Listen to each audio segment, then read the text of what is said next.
Eu sou um cristão, um homem de família e patriota. Estou fazendo isso não é por mim. Eu estou fazendo pelo meu país, pela minha pátria, pela minha filha Laura, de 7 anos de idade. Sou uma pessoa normal. Aqui mesmo no hospital, teve enfermeiras, médicas, conversaram comigo, foram 20 e poucos dias aqui dentro. Alguns falaram que tinham uma visão diferente de mim, passaram a ter outra depois desse contato. Então eu sou rotulado, eu sou um alvo, né? O inimigo a ser abatido por parte de Deus. Nós, da Atena, vamos quebrar o sistema, da Atena. Isso é ponto pacífico. Um mês depois de dar essa entrevista, Jair Bolsonaro foi eleito presidente da República. Pela primeira vez desde a eleição de Fernando Collor, em 1989, o Brasil escolheu o chefe do Poder Executivo, fora das opções oferecidas por PSDB e PT. Pela primeira vez desde João Figueiredo, que governou de 79 a 85, o país tem um presidente militar. Com uma diferença crucial aí, né? O último general-presidente da ditadura foi eleito indiretamente, por meio de um colégio eleitoral com 355 votos. Já o capitão reformado venceu pelo voto popular, escolhido por 57,8 milhões de eleitores. O novo presidente se torna único na história do país, até aqui, pela seguinte combinação: nunca ocupou funções no executivo, nem tem uma biografia significativa no centro do poder nacional. Quer ver? Vamos lembrar. A República começa com hierarcas das Forças Armadas Imperiais, passa por oligarcas estaduais experimentados, um ex-ministro da guerra, mais oligarcas, por um revolucionário e depois ditador, que teve cargos na velha ordem, e depois por mais um ex-ministro da guerra e mais políticos. JK foi governador, assim como Jânio Quadros. O João Goulart foi ministro do Getúlio. O Castelo chefiou o Estado-Maior do Exército, e seus sucessores ocuparam altos cargos no regime antes de virar presidente. A história de Tancredo Neves no coração do poder remonta a mais de 30 anos antes de ele vencer a presidência, quando ele também foi ministro do Getúlio. O Sarney foi governador e presidiu o partido da ditadura. O Collor foi outro governador e prefeito. O Itamar, que foi vice, estava no meio dos debates do país desde a ditadura, assim como o FHC, pós-graduado na elite do poder em Brasília e que está aqui nesses podcasts desde o episódio do Castelo. Do Lula você ouviu falar a partir do episódio do Figueiredo, quando o sindicalista surge na arena política e vai se tornando cada vez mais uma figura central. Até a Dilma, tirada da cartola pelo Lula, foi secretária várias vezes e ministra de Estado por mais de 7 anos. O Temer também estava por ali, articulando, desde priscas eras. Foi rejeitado, até levar ao arquivo. O Bolsonaro? Nada disso. Ele estava sempre à margem do establishment, o que pode ser problemático para alguns, mas um grande ativo para quem defende, como ele, quebrar o sistema. Sem ter chegado ao oficial superior, ele foi vereador brevemente e depois, longamente, um deputado federal do baixo clero. Diferentemente de tantos protagonistas dessa série, notou que ele não aparece em episódios anteriores, exceto no de Dilma Rousseff? Enquanto decai a força do petismo no governo dela, ascende a de Bolsonaro, de forma meteórica, a partir de 2015. Mas até boa parte de 2018 mesmo, parte significativa de analistas, agentes do mercado e da classe política desdenhavam das chances do capitão. Seja por sua falta de tempo de TV, de estrutura partidária, de apoios, de dinheiro, ou por seu longo histórico de agressividade e declarações preconceituosas e autoritárias. Imagina, logo se firma alguém mais ao centro, mais moderado. Tantos disseram por tanto tempo. Mas as placas tectônicas da política se movimentaram rapidamente. O eleitorado reagiu à política tradicional. O antipetismo e o conservadorismo ganharam força. A internet se mostrou o campo de batalha do ano, onde o Bolsonaro atua com eficiência e teve uma facada em Juiz de Fora. Junte tudo isso e Jair Messias Bolsonaro, o presidente eleito em 2018, é o último protagonista do Presidente da Semana. Eu sou o Rodrigo Vizeu e volto já. Atenção, brasileiros, vai falar o chefe da nação. Trabalhadores do Brasil. O Brasil tem instituições democráticas sólidas. Um povo que soube impor a sua vontade. Brasil acima de tudo. Deus acima de todos. Com absoluta convicção, eu digo, este país vai dar certo. Isto é uma mentira. Aconteceu exatamente o contrário. Antes de construir uma carreira de declarações extremadas, Jair Bolsonaro já foi criança. Ele nasceu em 21 de março de 1955, durante a breve presidência de Café Filho, vice de Getúlio, que assumiu após o suicídio do titular. O menino Jair veio ao mundo em Glicério, cidade do oeste paulista, que hoje tem menos de 5.000 habitantes. Foi registrado em Campinas e sua família se mudou para a também pacata Eldorado, no Vale do Ribeira, região pobre no sul do estado de São Paulo. O nome da criança foi uma homenagem ao jogador Jair Rosa Pinto, do Palmeiras, que era o time do pai do menino, Percy Geraldo Bolsonaro, morto em 1995. Sua mãe se chama Olinda e ainda está viva. Percy Bolsonaro era um dentista prático e recebia ajuda do filho na produção de dentaduras e próteses. O exercício de profissão sem diploma chegou a render ao Percy um indiciamento, mas ele foi absolvido.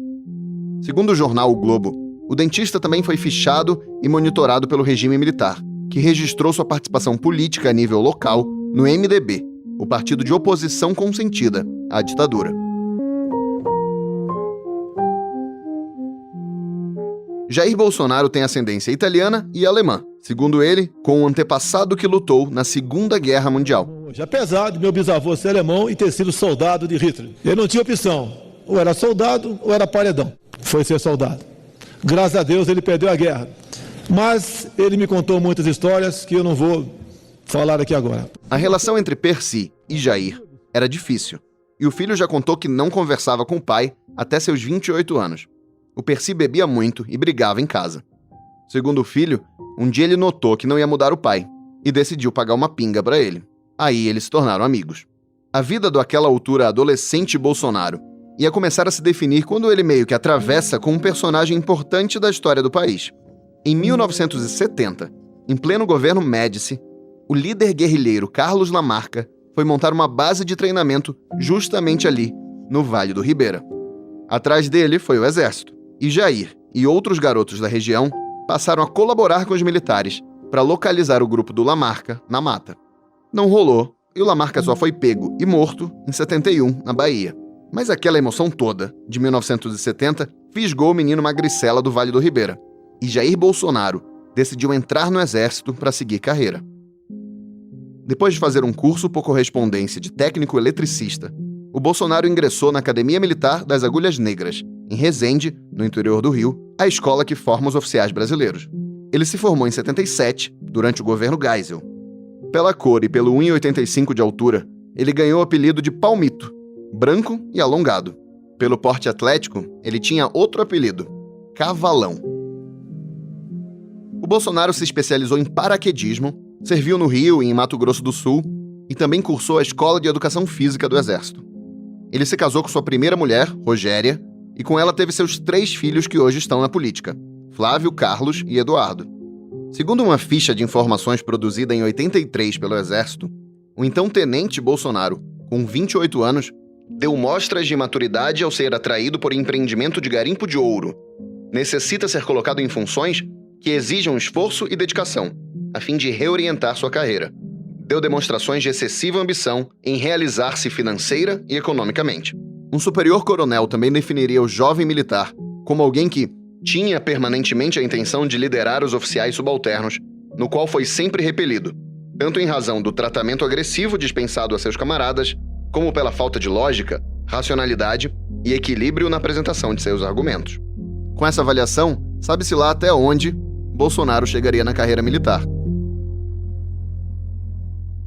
Ele saiu do anonimato dos oficiais intermediários em 1986, quando já capitão, escreveu um artigo para a revista Veja em que pediu, sem consulta de seus superiores, aumento salarial para a tropa. O texto se chamava O Salário Está Baixo e argumentava que uma onda de desligamentos de cadetes naqueles primeiros anos pós-ditadura militar se devia ao soldo insuficiente e não a supostos desvios de conduta. O Bolsonaro recebeu dezenas de telegramas de solidariedade de todo o país, além do apoio de outros militares e de mulheres de oficiais. Mas a verdade é que ele tinha descumprido o regulamento ao escrever o texto, e por isso foi preso por 15 dias, por gerar clima de inquietação no âmbito da organização militar. No ano seguinte, 87, eis que ressurge Bolsonaro. Reportagem da Veja noticiou a existência de um plano de Bolsonaro e de um colega, também capitão, que previa a explosão de bombas em unidades da Vila Militar, na Academia Militar das Agulhas Negras e em vários quartéis. O plano, chamado Operação Beco Sem Saída, pretenderia não ferir ninguém. Só seria posto em prática se o reajuste salarial do governo ficasse abaixo de 60% e serviria para assustar o ministro do Exército do governo Sarney, Leônidas Pires Gonçalves. Na reportagem, o capitão aparece dizendo que seriam explodidas só algumas espoletas e explicava como fazer uma bomba relógio. E completava: "Nosso exército é uma vergonha nacional e o ministro está se saindo como um segundo Pinochet." Convocados pelo ministro do Exército a se explicar, os dois capitães negaram de forma veemente, por escrito, a veracidade das informações publicadas pela Veja. O Bolsonaro também negou ter desenhado os croquis com os planos de explosão das bombas. Inicialmente, um conselho de coronéis considerou em janeiro de 88 o Bolsonaro culpado, afirmando que ele revelou comportamento aético e incompatível com o pundonor militar e o decoro da classe. O conselho registrou ainda desvio grave de personalidade e uma deformação profissional, e afirmou que faltava ao capitão coragem e moral para sair do exército. Em junho de 88, os ministros do Superior Tribunal Militar se reuniram para dar a palavra final sobre o futuro daquele oficial, de 33 anos. O relator do caso, o general Sérgio Pires, defendeu que o Bolsonaro não era culpado.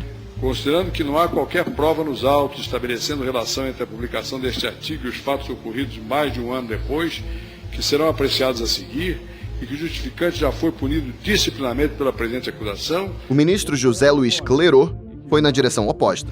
Uma centena de punições disciplinares num oficial não chega aos pés de uma só das violações que fez esse capitão Bolsonaro do ponto de vista da ética, do ponto de vista do seu comportamento.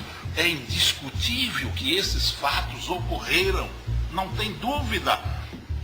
Mas este capitão Bolsonaro, que não é de muitas letras, dizer-se que ele não é capaz de escrever Duque de Caxias ou Caxias com letra minúscula, não é verossímil. Um exame mais aprofundado leva este capitão, viu, às profundezas do inferno de Dante, e deixar esse capitão continuar nas Forças Armadas por achar que ele não é incompatível com o exercício do oficialato é uma decisão de muita responsabilidade para esta casa. Por 8 votos a 4, o tribunal decidiu considerar o Bolsonaro não culpado das acusações, apontando que se 2 perícias confirmaram que seria ele o autor do plano, 2 outras não chegavam à mesma conclusão. Na dúvida, a favor do réu.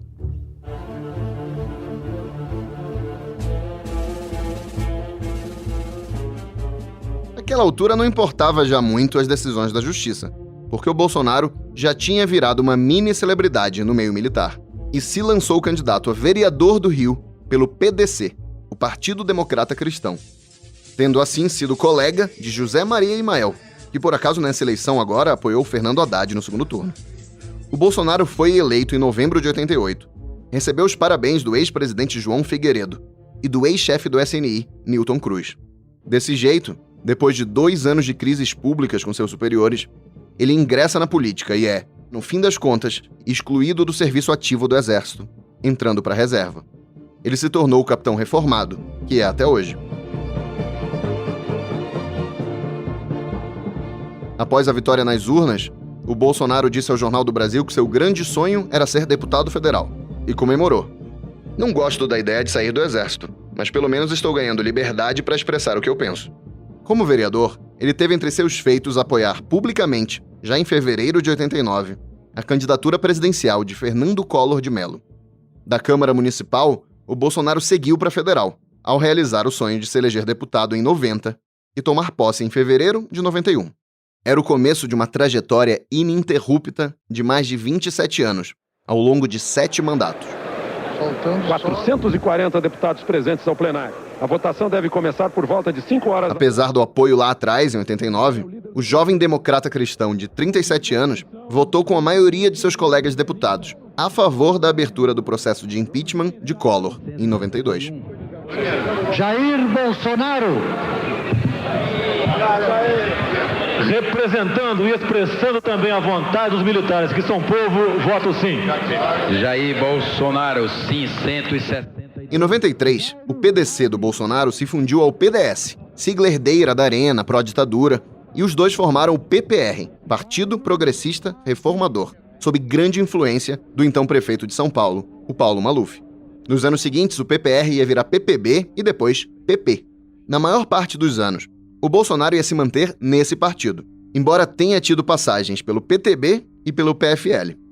Bem depois, já no governo Dilma, ele migrou do PP para o PSC, o Partido Social Cristão, e só mais recentemente entrou no PSL, o Partido Social Liberal, justamente em busca de uma legenda que lhe garantisse a candidatura presidencial. Que salada partidária, hein? Bom, na Câmara, o deputado Bolsonaro manteve o espírito de embates e controvérsias, tudo salpicado por um tom agressivo e pouco disposto a negociações. Ele integrou ao longo de sua vida parlamentar o baixo clero, como é chamado o grupo de deputados de pouca relevância nas decisões do Congresso. Os líderes partidários, do alto clero, não são muito de confiar em deputados incontroláveis que não seguem suas orientações. Em sua trajetória parlamentar, o Bolsonaro atuou no geral em defesa de posições estatistas, votando muitas vezes da mesma forma que o PT, por exemplo. Assim como o PT, ele se opôs ao Plano Real, à flexibilização do monopólio do petróleo, ao fim do monopólio das telecomunicações e à reforma da Previdência do FHC. Quando Lula foi eleito e propôs ele também uma reforma da Previdência para conter o rombo do setor, o Bolsonaro se opôs. O gosto pela gastança ia além da pauta militar. O parlamentar apoiou mais benefícios a servidores e medidas de elevação das despesas públicas até em momentos críticos de restrição do orçamento. As diferenças com o PT do ponto de vista econômico são mais recentes, como quando o deputado foi, diferentemente dos petistas, a favor do teto de gastos e da reforma trabalhista, por exemplo. Essa tendência estatista tem tudo a ver com ao que o Bolsonaro se dedicou na Câmara, a defesa de direitos e benefícios dos militares brasileiros. O deputado investiu na baixa. Entrou na Câmara em nome da causa militar, quando as Forças Armadas viviam uma ressaca depois da redemocratização do país. Bolsonaro investiu ainda na defesa enérgica do regime militar e de seus métodos.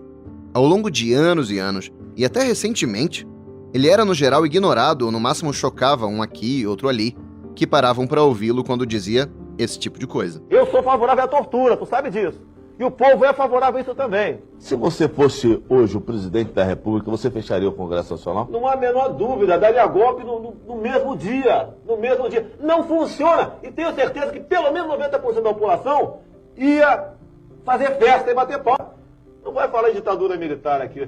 Só desapareceram 282. A maioria marginais, assaltantes de bancos, sequestradores. Através do voto, você não vai mudar nada nesse país. Tá? Nada, absolutamente nada. Isso só vai mudar, infelizmente, quando um dia nós partimos para uma guerra civil aqui dentro. Né? E fazendo um trabalho que o regime militar não fez, matando os 30 mil. Começando com o FHC. Não deixar para fora, não. Matando. Se vai morrer alguns inocentes, tudo bem. Não foi a única vez em que o Bolsonaro defendeu matar o presidente da República.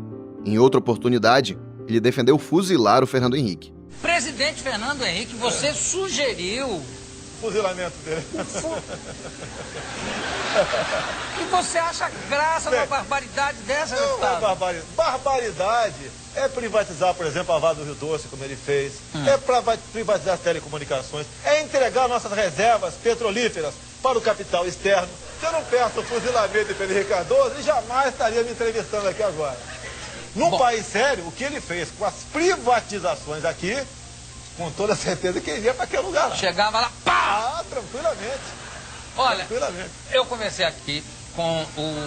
Ah, também gostei. O estilo grosseirão do parlamentar fluminense, embora em defesa da memória da ditadura, não gerava exatamente simpatia, por exemplo, no ex-presidente Ernesto Geisel. Num depoimento em 93, a pesquisadores da FGV, o Geisel previu que a interferência dos militares na política diminuiria à medida que o país se desenvolvesse. E disse: presentemente, o que há de militares no Congresso? Não contemos o Bolsonaro, porque o Bolsonaro é um caso completamente fora do normal, inclusive um mau militar. Mas Geisel era o passado do militarismo, e o Bolsonaro era o presente, ia ser o futuro. ele continuou insistindo em sua visão elogiosa da ditadura, decorou seu gabinete com as fotos dos presidentes do regime de 64, afirmou que seu ídolo é o general Emílio Garrastazu Médici, governante do período de maior repressão da ditadura. Repudiou as buscas pelos corpos dos mortos da guerrilha do Araguaia, aquela em que o exército lançava panfletos sobre a mata, prometendo tratamento digno e julgamento justo a quem se rendesse, mas matava os rendidos. Um cartaz no gabinete do deputado apontava a opinião dele sobre o assunto. Desaparecidos do Araguaia? Quem procura osso é cachorro. O Bolsonaro também propôs uma nova comissão da verdade para apurar os atos cometidos pela esquerda armada durante a ditadura.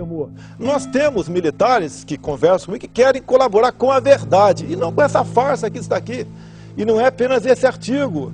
Eles querem apurar aqui crimes aqui, como por exemplo, tortura, mortes, desaparecimentos forçados e ocultação de cadáveres. Não querem apurar justiçamentos, como eles justiçaram vários no Araguaia e aqui na área urbana também. Não querem apurar sequestro de avião, sequestro de autoridades internacionais. Sobre esse último presidente da série, eu conversei com aquele que participou dos episódios sobre Getúlio Vargas, o mais longevo e relevante presidente brasileiro. É o historiador Boris Fausto, professor aposentado da Universidade de São Paulo.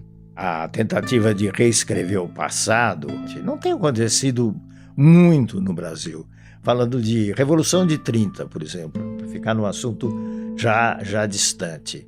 Os revolucionários de 30 pintaram a Primeira República como uma época muito igual nas suas características e muito negativa nessas características. É fraude, é fraccionamento do país, é o domínio de um grupinho de notáveis, é o domínio do café com leite, São Paulo e Minas mandam em tudo. Por que isso? Porque eles estavam fazendo o que eles chamavam de República Nova, né? Não é por acaso que se adotou até um apelido bom na retórica política. Eles eram os vencidos de antes de 30, eram os carcomidos. Então, fulano é carcomido, ele está dizendo isso porque ele é carcomido. Hoje se sabe que é um período muito mais complexo e, nesse sentido, muito mais interessante do que realmente isso foi transmitido pelos vencedores em 1930. Essa história de agora é preocupante, né? 30 já foi, 30 foi o ano que eu nasci, já foi. É preocupante porque se trata de uma revisão de tipo impositivo, de tipo autoritário. Essa é uma visão unilateral de reconstrução do passado, quando realmente a gente precisa fazer florescer as opiniões, as interpretações, as mais diversas, mesmo a respeito de períodos tão sensíveis à história brasileira como foi 64. E a tendência sendo outra. Essa revisão é preocupante, porque não é uma revisão entre outras opiniões, é uma revisão que se propõe como a verdadeira versão da história. Você não pode impedir que se faça um levantamento, digamos, das vítimas dos movimentos da luta armada. É possível? Acho que tem que abrir as coisas. Agora, talvez tenha um propósito de reescrever a história também. Ao longo de seu mandato parlamentar, o Bolsonaro ia reunindo mais e mais declarações controversas. Em 2000, ele propôs que praticantes de crimes premeditados não tivessem direitos humanos e que, nesses casos, deveria haver pena de morte. Defendeu a castração química de estupradores e a tortura de traficantes de drogas e sequestradores, e elogiou a ação de grupos de extermínio.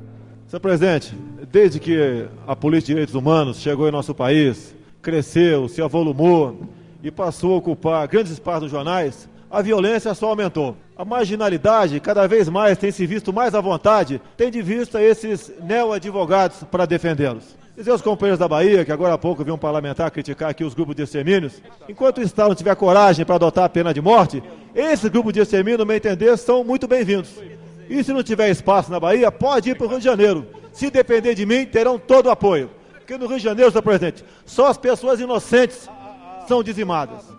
E na Bahia, as informações que eu tenho, lógico, são grupos ilegais, mas no meu entender, meus parabéns, a marginalidade tem decrescido.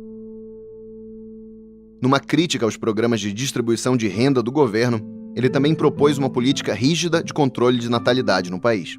Não se dá vazão para a demanda de tantos problemas que esse pessoal pobre vai ter no futuro. Só tem uma utilidade do pobre no nosso país aqui. Votar, título eleitor na mão e com diploma de burro no bolso, para votar no governo que está aí. Só para isso, mais nada serve aqui. Então, essa política nefasta do governo, de bolsas, em especial do Bolsa Carinhoso. Tem que dar meios para quem lamentavelmente é ignorante e não tem meios, controlar a sua própria, porque nós aqui controlamos a nossa. E o pessoal pobre não controla, e há um interesse atrás do voto fácil dessa gente para outros se perpetuar no poder. Com a ascensão do PT ao poder federal, o Bolsonaro continua sendo um crítico do governo, embora tenha votado em Lula em 2002. Inclusive, confesso publicamente que eu votei no segundo turno no Lula, que jamais votaria no candidato Fernando Cardoso. No primeiro, votei e trabalhei pelo Ciro Gomes. Perdi e escolhi o que eu entendia ser a melhor opção. O deputado atacou o mensalão e petistas com passado na esquerda armada, como José Dirceu e José Genuíno. Uma outra petista, aliás, a colega Maria do Rosário. O deputado teve esse outro momento aqui, em 2003. Grava aí que eu sou estuprador agora. Olha, jamais eu estuprar você que você não merece. Olha, eu espero que não. Se é esse, eu falo. Eu te dou outra. Dá que eu te dou outra. Dá que eu te dou outra. Dá que eu te dou outra. Dá que eu te dou outra. Ele repetiu a declaração anos depois. Em outubro de 2018, é réu sob acusação de incitar o estupro, o que sua defesa rejeita. As declarações do Bolsonaro também renderam em vários momentos ameaças de suspensão do mandato e de cassação, que não foram para frente. Do ponto de vista prático, da atividade legislativa mesmo, o deputado apresentou mais de 170 projetos de lei e conseguiu ver aprovados 2 deles, sendo um autorizando a chamada pílula do câncer, que testes demonstraram não ter efeito contra a doença.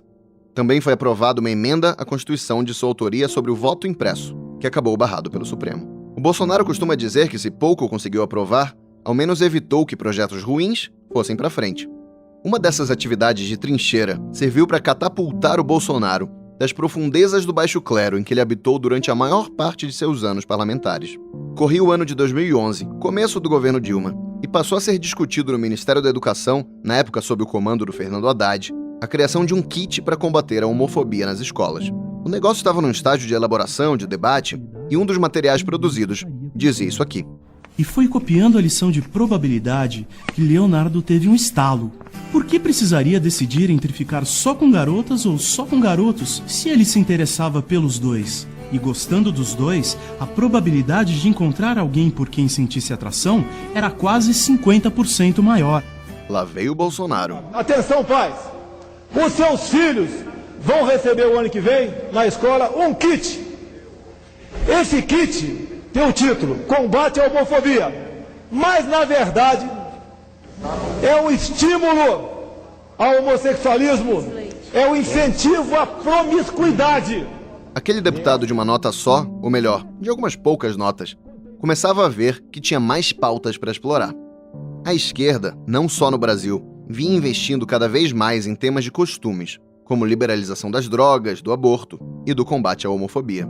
O governo petista não embarcava nessa do jeito que muita gente da esquerda queria. Tanto é que a Dilma cedeu à bancada evangélica e barrou o kit anti-homofobia. Mas o governo deixava o debate rolar e tudo mais. E além disso, naquele mesmo 2011, o Supremo reconheceu o casamento gay. Ao mesmo tempo, o Brasil, que sempre teve seu belo caldo conservador, via crescer o percentual de população evangélica. O Bolsonaro olhou para aquilo tudo e pensou, o deputado católico, que antes dizia que era coisa rara ir à igreja, vai se aproximando dos colegas evangélicos.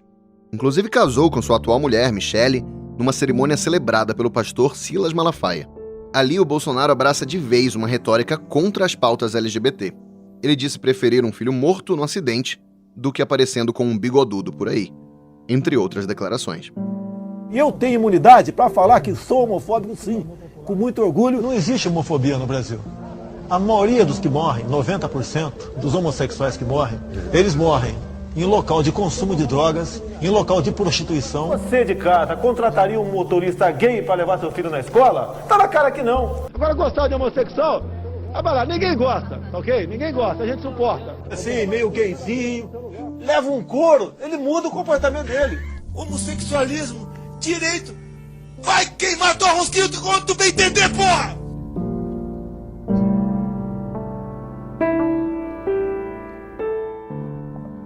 Naquele começo de 2010, a esquerda estava com a bola toda.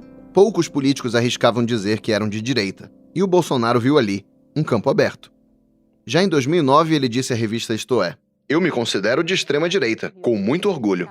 Bem mais tarde, já pré-candidato à presidência, ele ajustou o discurso, como fez com vários outros temas. Eu sempre fui de direita, e isso era um palavrão no passado. Quando a população começou a entender que eu estava no caminho certo, botaram o PSDB na direita e me empurraram para a extrema-direita, como se fosse um extremista. Então o senhor não se sente um candidato de extrema-direita, o senhor se sente um político de direita. Sou de direita, democrata, amante da liberdade e patriota acima de tudo. Chega a eleição de 2014 e o Bolsonaro apoia o Aécio Neves, no papel de uma figura secundária ali no grande condomínio antipetista.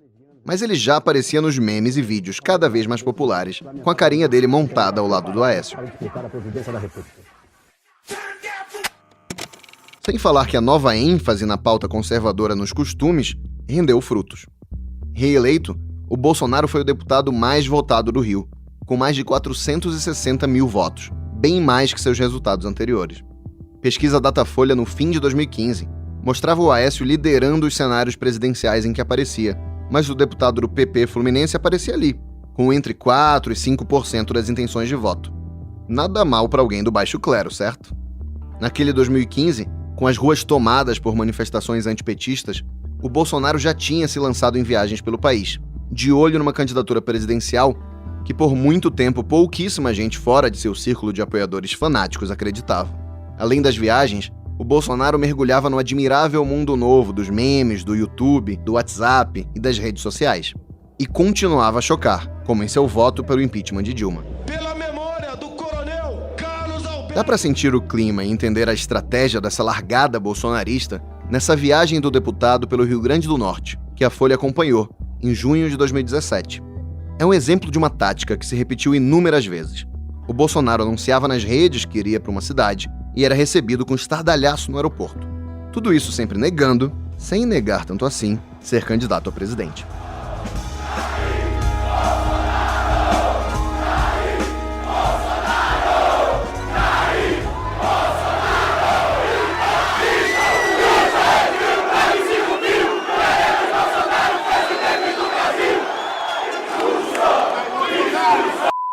Em média, 2 postagens por dia, que são postagens com uma certa profundidade, não? Eu respondo também, às vezes tem postagem, não tem nenhuma resposta, né? Um pouquinho WhatsApp e muito Facebook. Boa noite.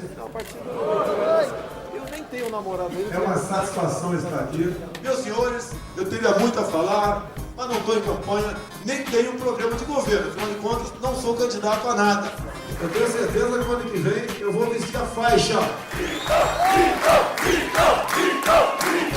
Faixa de Botafogo campeão. As viagens do deputado continuaram. De norte a sul, de leste a oeste, era Bolsonaro na veia para quem estivesse disposto a ouvir. Enquanto o establishment político debatia quem seria o nome capaz de unir as pré-candidaturas de centro e centro-direita, o Bolsonaro era agarrado, abraçado, botado nos ombros, ia construindo uma conexão com seus fãs, que lembrava um outro líder político, Luiz Inácio Lula da Silva. Seu gesto de mãos para o alto imitando armas ia ser multiplicado ao longo do tempo com a velocidade de um meme, pelo exército de bolsominions, na expressão pejorativa criada por seus opositores.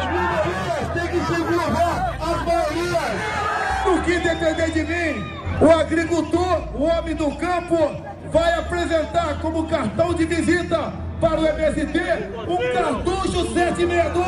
Por senegaleses, haitianos, iranianos, bolivianos e tudo que é escória do mundo, né? E agora está chegando os sírios também aqui. A escória do mundo está chegando aqui no nosso Brasil. Quando começa 2018, o Bolsonaro já é, com até 20% das intenções de voto, líder dos cenários do Datafolha que não contavam com o ex-presidente Lula. Em cenários com o Lula, o ex-presidente liderava, mas o Bolsonaro não fazia feio. Ele aparecia em segundo lugar, com até 18% das intenções. Ainda assim, as perspectivas do mundo político eram de que, diante do histórico, do discurso e da falta de estrutura partidária, ele desidrataria, dando espaço para quem realmente tinha experiência em disputar e vencer. Eu acho que o Bolsonaro não disputa. Eu acho que ele não disputa, e se disputar não tem chance, porque, sinceramente, eu acho que não tem chance. Eu acho que na hora, sabe, Mesmo pessoas que hoje pensam terão vergonha de dizer que vão votar numa pessoa tão reacionária. Mas o Lula é preso e proibido de concorrer. O PT lança o Fernando Haddad só no prazo final em setembro. A centro-direita não decola ao longo de 2018 e o Bolsonaro vai furando sucessivos tetos que tinham sido previstos para ele. O Boris Fausto comentou a ascensão dessa figura há décadas política, mas ao mesmo tempo tão desconectada das lideranças tradicionais do país. Experiência para ser presidente não tem nenhuma, ou para não dizer nenhuma, tem muito pouca, porque ele sempre foi um membro muito apagado do Congresso. É um personagem que vem do chamado baixo clero, bem do baixo clero, e consegue uma façanha extraordinária de estar chegando à presidência da República. Alguém com uma biografia tão coadjuvante na política brasileira já foi tão longe? Não me lembro de ninguém. Se for para fazer uma varredura aí na memória, a gente poderia falar no Collor. Mas o Collor tinha uma carreira política, vinha lá do Nordeste, nesse sentido era algo marginal com relação às elites do Centro-Sul, mas era uma figura integrada no mundo político. Até a Dilma tinha posições no executivo. Bolsonaro não tem nada disso e se projeta como um foguete.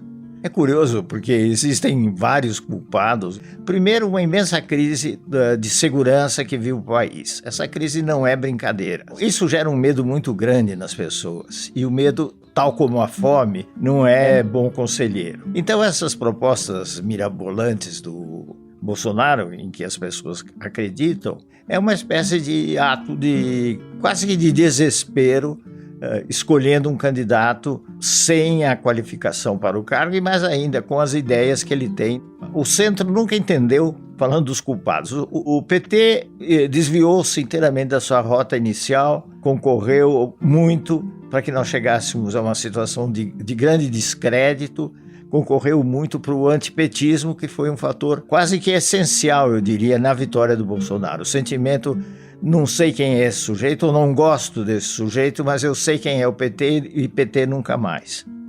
O Lula ficou fora da contenda. Isso é outra coisa que pesa muito, porque nós temos aí dois salvadores, não digo que são a mesma coisa, mas nós teríamos um confronto de indivíduos com características de salvadores. A falta do Lula, o Bolsonaro teve a chance de jogar muito mais livre, muito mais sem contestação.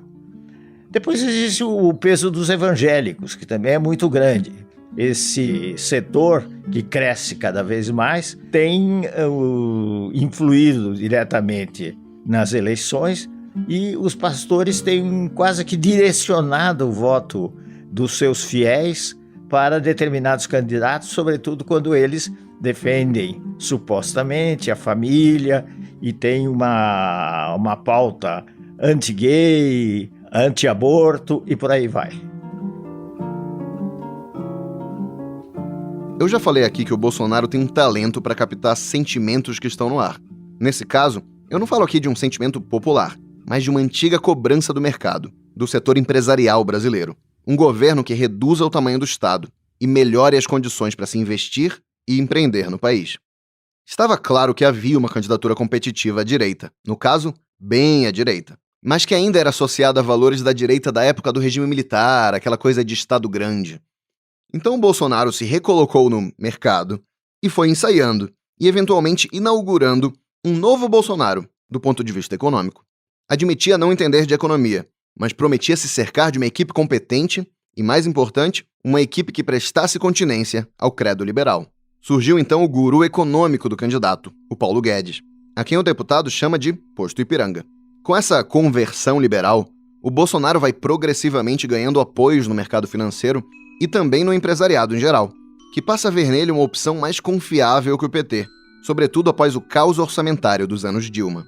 E esse empresariado brasileiro tem uma visão muito curta, a visão tem o alcance do seu lucro, do maior lucro. Nesse sentido, eu até entendo que eles tenham se voltado, tenham corrido para o Bolsonaro, mas eles correm para quem garante estabilidade. E é bom dizer que esse chamado partido de extrema esquerda, o PT, esteve de braços dados com os maiores empresários do país, a turma da área de construção, e que os empresários só saíram dessa aliança com esse pretenso monstro quando lhes convinha, quando a Dilma chegou ao impasse que chegou. Ele disse PT de extrema esquerda? Pois é, o comentário do Boris Fausto, que é irônico, se refere a outro tema da eleição, à medida que foi se formando uma polarização entre o Bolsonaro e o Haddad, do PT. Tinha gente que via ali duas opções igualmente extremas, enquanto outros rechaçaram essa ideia.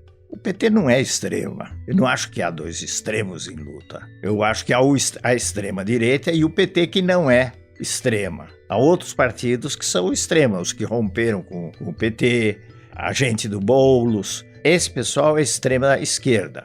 O PT não é. O PT, por outro lado, é um partido que decepcionou profundamente muita gente. Primeiro porque inaugurou uma corrupção metódica, articulada, eu diria que sem precedentes na história do Brasil. Eles não foram os únicos, mas a forma como eles inauguraram e a partir da ideia de um partido, e o partido insistia ser o partido da ética, provocou uma imensa desilusão. Tudo isso particularmente me coloca numa posição contrária ao PT. Mas é evidente que o PT foi transformado numa espécie de monstro, e monstro ele não é. Ele teve algumas qualidades, ele não deixou de respeitar as regras democráticas, a maioria das nomeações no Supremo foi de nomeações razoavelmente isentas ou até bastante isentas. Então, sob esse aspecto, é a fabricação de um monstro, mas essa fabricação que pegou. A campanha eleitoral começou oficialmente em 15 de agosto de 2018. Para o Bolsonaro, isso não mudava tanta coisa assim. Ele continuaria a fazer o que bem ou mal vinha fazendo desde 2015. Rodar o país investindo no antipetismo, com a diferença de que agora ele podia pedir votos claramente. Vamos fuzilar a petralhada aqui do Acre! Os outros candidatos também foram para o ataque. O Geraldo Alckmin, do PSDB, já começou batendo no Bolsonaro, em seu histórico da briga com a Maria do Rosário e por ter feito os comentários misóginos, como quando ele disse que teve 4 filhos homens e, na 5ª vez, deu uma fraquejada e nasceu uma mulher. Quem não respeita as mulheres não merece o respeito das mulheres. Teve também esse outro momento aqui em que a Marina Silva, da Rede, partiu para cima dele num dos debates de TV. Você acha que pode resolver tudo no grito, na violência? Nós somos mães, nós educamos os nossos filhos. A coisa que uma mãe mais quer é ver um filho ser educado para ser um cidadão de bem. E você fica ensinando para o nosso jovem que tem que resolver as coisas na base do grito, Bolsonaro. Você é um deputado, você é pai de família. Você um dia desse pegou a mãozinha de uma criança e ensinou como é que se faz para atirar. Você sabe o que a Bíblia diz sobre ensinar uma criança? Ensina a criança no caminho em que deve andar, e até quando for grande, não se desviará do caminho. É esse o ensinamento que você quer dar ao povo brasileiro? E, numa democracia, o Estado é laico. A campanha esquentava. A propaganda de TV começou em 31 de agosto, com o Alckmin com um latifúndio de tempo de TV e o PT também com um bom tamanho. O Bolsonaro tinha pouquíssimos segundos. No dia 6 de setembro, veio o fato que tornou a eleição única na história. Aconteceu em Juiz de Fora, Minas Gerais. O candidato estava sendo carregado pelos eleitores na tarde dessa quinta-feira. O presidenciável foi esfaqueado por Adélio Bispo de Oliveira, um ex-filiado ao PSOL, crítico do Bolsonaro e adepto de teorias da conspiração. Segundo a Polícia Federal, o homem que apresenta um discurso confuso agiu sozinho e por discordar politicamente do candidato. Ele foi indiciado por atentado por inconformismo político e enquadrado na Lei de Segurança Nacional. O ataque afastou completamente o candidato da campanha, levando Bolsonaro a 2 cirurgias, a um longo período de internação e o tirou dos debates e das atividades de rua. Os adversários repudiaram o atentado e, por decoro e para não perder votos, suspenderam inicialmente as críticas duras que vinham fazendo ao agora candidato hospitalizado. O que me lembra algo que me disse o Laurentino Gomes lá no 3º episódio dessa série sobre o Prudente de Moraes, alvo de um atentado durante sua presidência. Lembra? Foi salvo pelo atentado, quer dizer, ele conseguiu sair do atentado com vida Então é dessas coisas que tem na história do Brasil, né? Coisas inesperadas, como a morte do Tancredo e coisas assim, o suicídio do Getúlio, que mudam totalmente o quadro político. Bom, mas voltando ao presidente dessa semana, o candidato sem tempo de TV passou a ser o assunto da TV. Com Bolsonaro fora de combate, quem passou a ser alvo foram seus aliados, como o vice-general Hamilton Mourão, que virou uma metralhadora de comentários inapropriados, como quando ele defendeu uma nova constituinte feita por notáveis e não por eleitos pelo povo. A situação sui generis fez com que o tempo passasse sem que o Bolsonaro fosse forçado pelo processo eleitoral mesmo a moderar seu discurso, a caminhar para o centro. Assim, ele até amenizou algumas coisas, disse que não era bem isso. Na questão dos homossexuais, por exemplo. Ele não voltou ao nível de virulência do passado e passou a dizer que não se importava com a vida que as pessoas escolhiam levar, que a questão se resumia a não ensinar essas coisas na escola. Mas, em suma, era o mesmo Bolsonaro de sempre. Defensor de armar a população, com o livro do Ustra como obra de cabeceira. Sim, o Ustra, torturador reconhecido pela justiça. E insistindo em falar de um comunismo que estaria assombrando a nação. E insistindo também que poderia haver fraude nas urnas eletrônicas. Não dá para gente aceitar passivamente, na fraude, na possível fraude, a eleição do outro lado. Pois bem, a campanha do Bolsonaro continuou apesar de seu recolhimento, por meio das redes sociais e pela mobilização dos bolsonaristas, que fizeram músicas como essa aqui. Dou pra CUT, pão com mortadela, e pras feministas, ração na tigela, as minas de direita são as top mais belas. O Haddad terminou o primeiro turno em segundo lugar, com 29% dos votos. Já o Bolsonaro, mesmo vivendo de lives na internet e alvo de vários protestos sob o mote Ele Não, surfou numa onda conservadora e quase ganhou de primeira. Chegou a 46% dos votos. O tsunami de direita percorreu estados e encheu o Congresso de aliados do bolsonarismo. Chegou o segundo turno e o candidato do PSL deslanchou. No meio de outubro, ele chega a registrar 59% dos votos válidos. Eram os dias de um presidenciável tão confiante que mandou essa aqui. Para debater com um cara que é um poste, é um pau mandado do Lula, até a santa paciência, né? A gente decide isso aí. A equipe médica decide amanhã se eu estou em condições ou não. O senhor decide estrategicamente também? É lógico, tudo é política e estratégia. Então a questão entra tudo no meio, eu decido a equipe. E nós estamos com a mão na faixa, é verdade, pode até não chegar lá, mas estamos com a mão na faixa. Ele não vai tirar 18 milhões de votos de agora até daqui a 2 domingos. Não vai tirar isso aí. Mas aí aconteceu uma sucessão de coisas.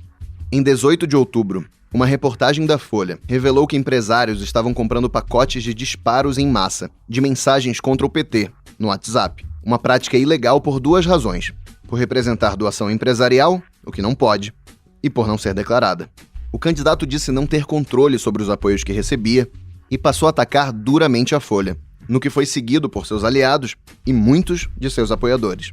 O Bolsonaro sempre foi muito crítico à cobertura feita sobre ele pela imprensa, dizendo ser perseguido e boicotado. Essa agressividade surgiu quando ele foi objeto de outras reportagens da Folha, como as que trataram da multiplicação do patrimônio de sua família ou do fato de ele receber auxílio moradia, mesmo tendo imóvel em Brasília. O senhor utilizou em algum momento, deputado, o dinheiro que o senhor recebia de auxílio moradia para pagar esse primeiro apartamento? Como eu estava solteiro naquela época, esse dinheiro do auxílio moradia eu usava para comer gente. Está satisfeito agora ou não?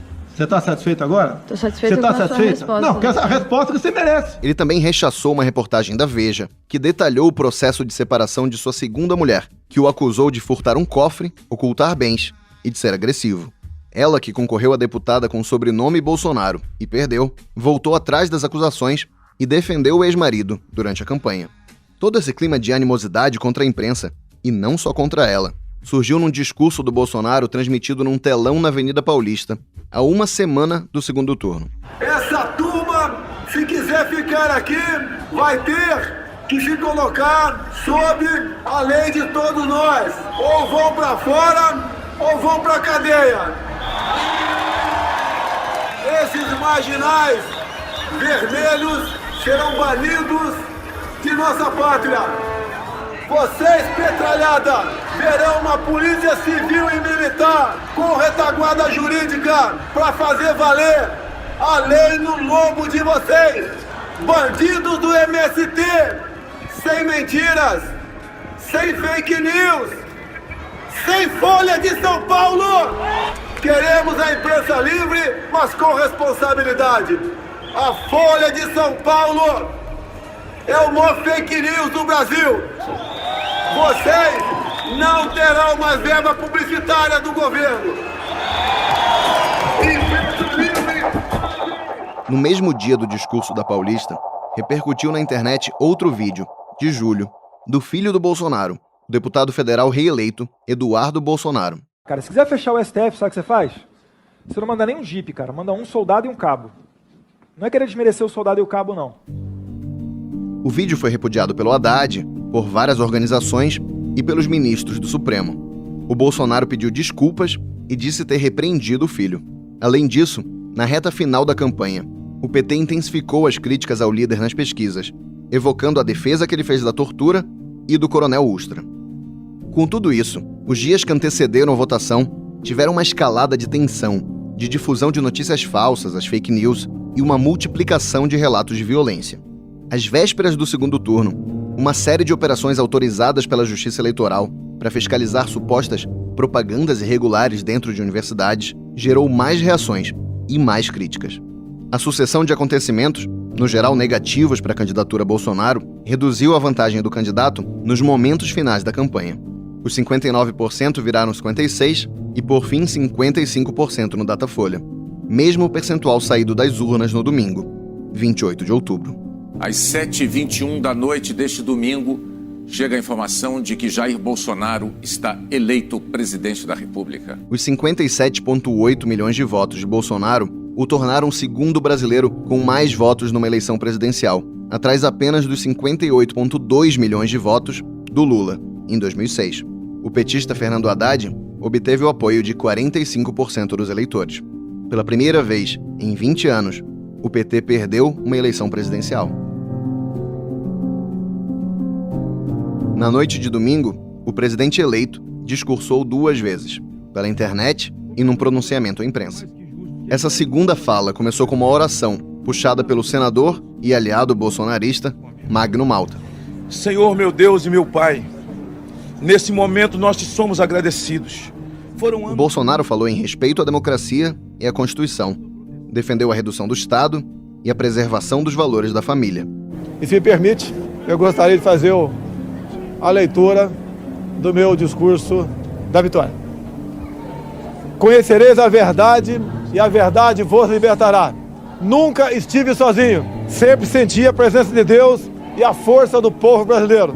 Orações de homens, mulheres, crianças, famílias inteiras que, diante da ameaça de seguirmos por um caminho que não é o que os brasileiros desejam e merecem, colocar o Brasil, nosso amado Brasil, acima de tudo.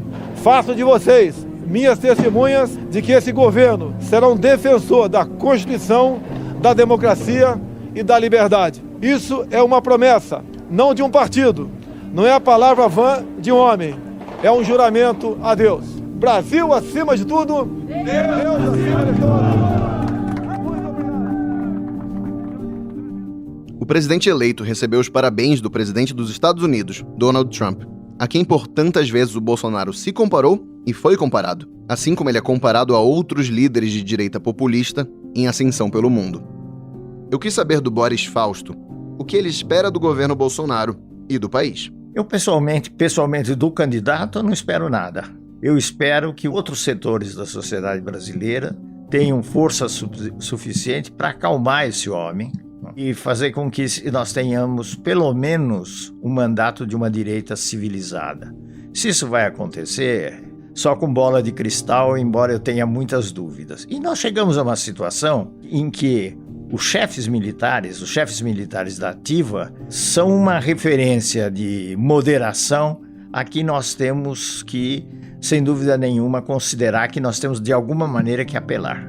No quadro que nós temos, com setores alucinados, que não são majoritários, mas têm um impacto muito grande na vida do país, eu acho que é inevitável que os militares exerçam algum grau de poder moderador. Houve a volta deles, na realidade. A volta já está se processando. Isso é preocupante? Claro que é preocupante, a função constitucional deles não é essa.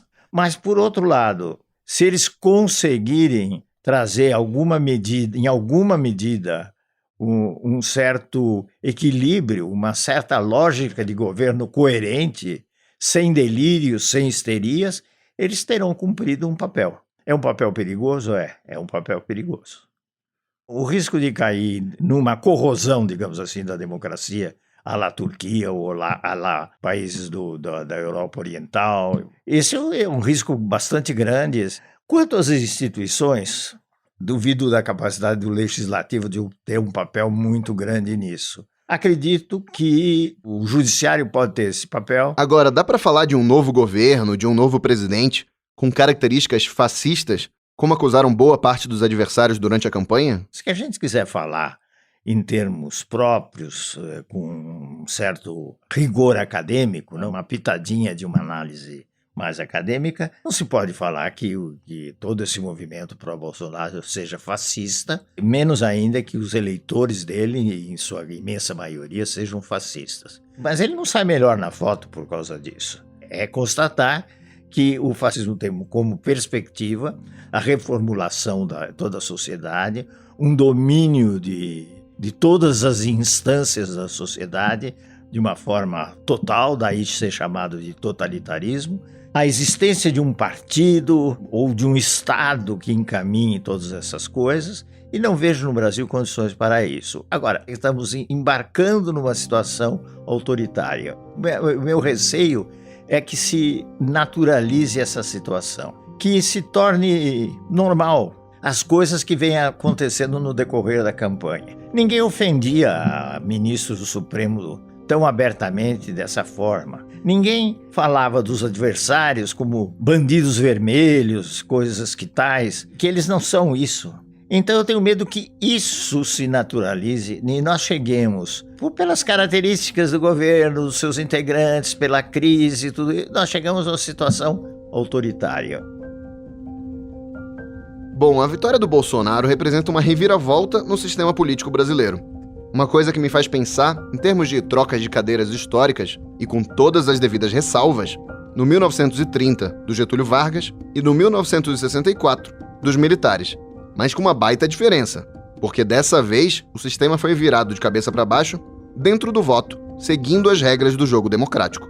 Teríamos aí uma boa notícia? Concordo que esse é o lado interessante, positivo, e que tem ao mesmo tempo uma face negativa, a enxurrada de votos pró-Bolsonaro. Isso está ligado realmente a uma crise do sistema. As pessoas querem votar contra tudo que estava aí. Isso tem um peso muito grande e quem expressa isso da maneira que for de uma maneira mais efetiva, realmente o Bolsonaro. O resultado das eleições, no sentido da quebra desse sistema político, ou do acentuar da crise desse sistema político e a queda de quase todos os caciques, né, que integravam a nossa política, sobretudo os caciques do legislativo, mas é um fato positivo, não há dúvida nenhuma. O sistema entrou em choque, está havendo um terremoto, o terremoto está se processando de uma maneira pacífica. O problema é que é terremoto, pacífico ou não, é um terremoto. Tudo isso provocou o quê? Provocou a vitória de nomes que a gente não sabe bem quem são, até mais do que isso, desconfia de quem são. Nós temos uma coisa positiva, que é a crise do sistema, no sentido da queda de figuras, algumas figuras que encarnavam um sistema que não funciona mais. Mas, por outro lado, a gente não sabe qual é o rumo que esse país toma. Então, nesse sentido, aquilo que seria gratificante, muito auspicioso, tem um certo vinagre aí. A renovação é quase um cheque em branco. Como é que esse cheque vai ser preenchido é, no mínimo, preocupante. A gente tem que acompanhar. Certo, e não tem nenhum outro lado bom que o senhor destaque, não? Olha, parece que eu estou aqui fazendo uma pregação, mas não é isso. Eu gostaria de fazer aquela coisa mais do tipo, predominam essas coisas, estão em minoria outras, mas temos a possibilidade de... Vamos dizer o seguinte, alguma melhora na economia vai acontecer, pode acontecer. Pronto. Isso é um dado. Pelas próprias condições da economia. Não? Mas há alguns sinais de retomada, existe capacidade ociosa, existe entre empresários uma vontade de investir do que aquela incerteza absoluta anterior, pré-eleitoral, em que com razão eles não gostariam de investir. E, então, nesse sentido, existe uma possibilidade de uma retomada do crescimento. Agora, a gente vem de uma crise tão profunda, de anos tão ruins, e isso está associado em grande medida ao PT, que é difícil pensar em muitos saltos. E nós teríamos que dar uns saltos, no mínimo do ponto de vista social, para começar a reduzir significativamente o desemprego. Me parece bem claro que o Bolsonaro, ao vencer, entra numa primeira divisão da política brasileira. Mas uma dúvida que eu tenho é se a gente já pode falar de bolsonarismo, uma vertente política de fato que faça frente ao lulismo, que já está aí há tantos anos. Se ele conseguir manter a popularidade que tem, a votação que teve, ele pode ser uma figura rival, concorrente, apesar de todas as características até pessoais dele, mas parece que há setores da população que gostam disso. Nesse caso, ele poderia se tornar um líder, um estranho líder, digamos assim, um extremo líder da direita. É uma possibilidade. Por outro lado, eu fico imaginando, como hipótese mais provável, que as coisas não deem muito certo, ou que não deem nada certo. E é muito ruim que a população tenha uma grande decepção, mais uma vez, mas isso tem uma possibilidade grande de ocorrer. Nesse sentido, ele se ofusca.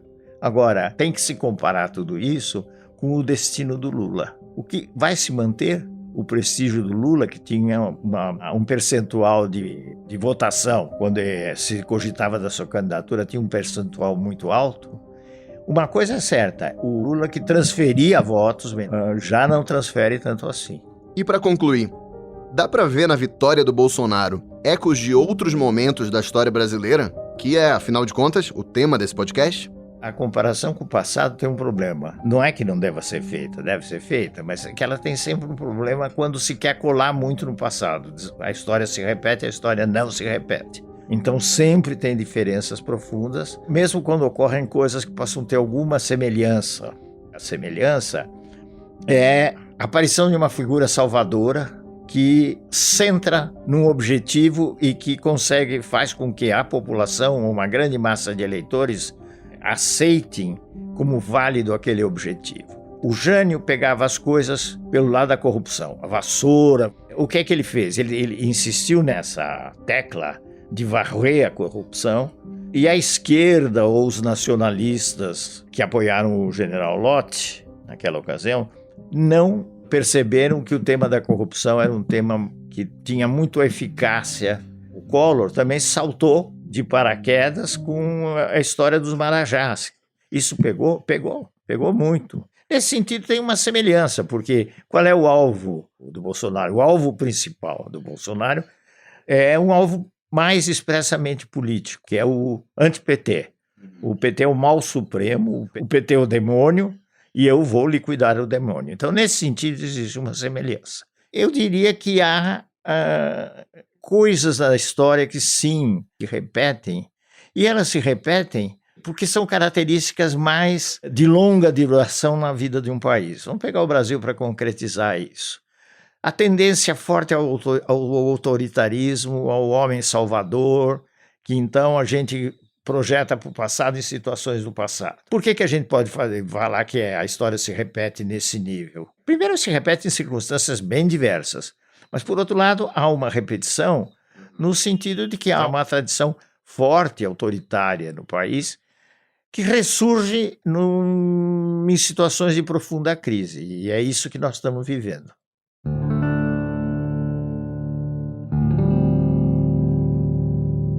Com a posse marcada para 1º de janeiro de 2019, o mandato do sucessor do Michel Temer vai até o fim de 2022, ano em que, pela Constituição, está prevista a próxima eleição presidencial.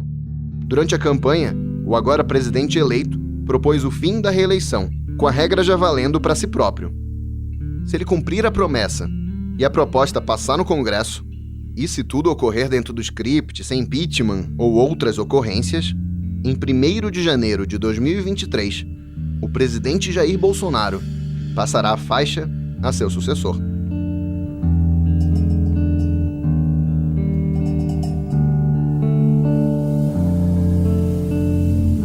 Temos a honra de anunciar a seguir a palavra de Sua Excelência, o senhor Presidente da República. Atenção, brasileiros, vai falar o chefe da nação. Trabalhadores do Brasil, ao choque das suas organizações terroristas, nós oporemos as nossas próprias organizações de choque. A obrigação de todo brasileiro patriota é conduzir-se de modo a preservar o Brasil da guerra. É o que nós, comunistas, havemos de fazer. Havemos de fazer com o apoio do povo. Quando as condições políticas ameaçam degenerar em guerra civil, é sinal de que o regime inconstitucional perdeu o seu valor. Sonho dos Inconfidentes de 1799 tem nesta realização de 1960, a sua etapa derradeira. Não começamos a violência! Foram eles que começaram, pois agora eles irão tê-la! Não há razão para ser pessimista diante de um povo que soube impor a sua vontade. Take every step that we can, be prepared to do everything that we need to do, and just had to get right on top of it and stick my neck out a little. O senhor presidente da República deixou a sede do governo. Deixou a nação acéfala. Meus amigos de Minas, meus patrícios, quero dizer-lhes que neste momento recebo confirmação da prisão em Pernambuco do governador Miguel Arras. Abandonou o governo. E esta comunicação faço ao Almirante Aragão, assassino monstruoso, incestuoso miserável. Almirante Aragão, não se aproxime, porque eu te mato com meu revólver, canalha. As tropas do exército, sob o comando do general Cruel, da crise ao caos, o país pode ser arrastado a uma crise inconciliável. Sob a nossa responsabilidade, o povo, a ordem. Assim sendo, declaro vaga a presidência da República. O perigo agora é outro. O perigo é nós ficarmos passando da mão de general para general e o povo não ter mais nem liberdade, nem possibilidade de fazer valer os seus direitos. Com este ato, nós estamos instituindo a ditadura. É do interesse nacional que ponhamos um basta à contra-revolução. Não é o coronel Carlos Alberto Mirante Luz. Quem tem que estar aqui é o exército brasileiro. Não sou eu, não, senhor. Não tenho nenhum compromisso com a ditadura em termos de dizer a verdade. Eu estava num campo, eles estavam no outro. Traidor da Constituição é traidor da pátria. O Brasil tem instituições democráticas sólidas. Errei por não ter imaginado o efeito das tentações que movem os aproveitadores. O PT tem que pedir desculpas. Não renunciarei. Repito. Vamos fazê-la. Não renunciarei. Não cometi nenhum crime de responsabilidade. Com absoluta convicção, eu digo, este país vai dar certo. Isso é um Brasil acima de tudo. Deus acima de todos. Muito obrigado.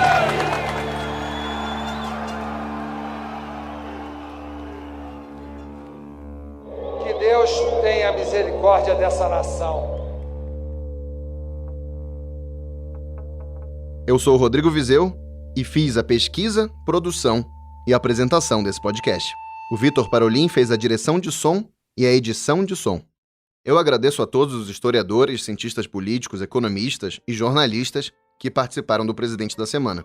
José Murilo de Carvalho, Laurentino Gomes, Ana Luísa Baques, Lília Schwartz, Mari Del Priori, Isabel Lustosa, Carlos Darós, Pedro Dória, Christian Lynch, Heloísa Starling, Jorge Ferreira, Daniel Arão Reis, Carlos Fico, Marcos Napolitano, Ângela Moreira, Clóvis Rossi, Brasílio Salum, Mônica Debole, Vinícius Torres Freire, André Singer, Demétrio Magnoli, Celso Rocha de Barros, Carlos Pereira e Boris Fausto.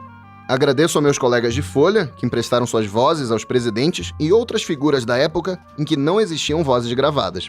Agradecimentos também à equipe da TV Folha, que várias vezes auxiliou na produção técnica da série e cujos vídeos foram matéria-prima de várias edições muito legais que você ouviu nos episódios. Obrigado também ao Ramon Mineiro, que fez a edição de som de 4 episódios. Seja por informações, bastidores ou áudios originais, eu agradeço ainda, entre outros, a generosíssima equipe do Projeto República da UFMG, ao jornalista Hélio Gaspari, pela conversa e por sua crucial obra em 5 volumes sobre a ditadura, ao incrível conhecimento sistematizado pelo CPDOC, o Centro de Pesquisa Histórica da Fundação Getúlio Vargas, aos áudios, vídeos e documentos originais organizados pelo Memorial da Democracia, iniciativa da Fundação Perseu Abramo e do Instituto Lula, às equipes que mantêm os acervos de jornais como Folha, o Estado de São Paulo e o Globo. E é claro, eu agradeço, acima de tudo, a você, que desde abril nos ouve e nos envia sugestões, correções, elogios, críticas e está sempre divulgando nas redes sociais, nos grupos de WhatsApp e nas conversas de bar o trabalho desse podcast. O seu feedback foi muito maior e mais recompensador do que o Vitor e eu podíamos imaginar. Até a próxima!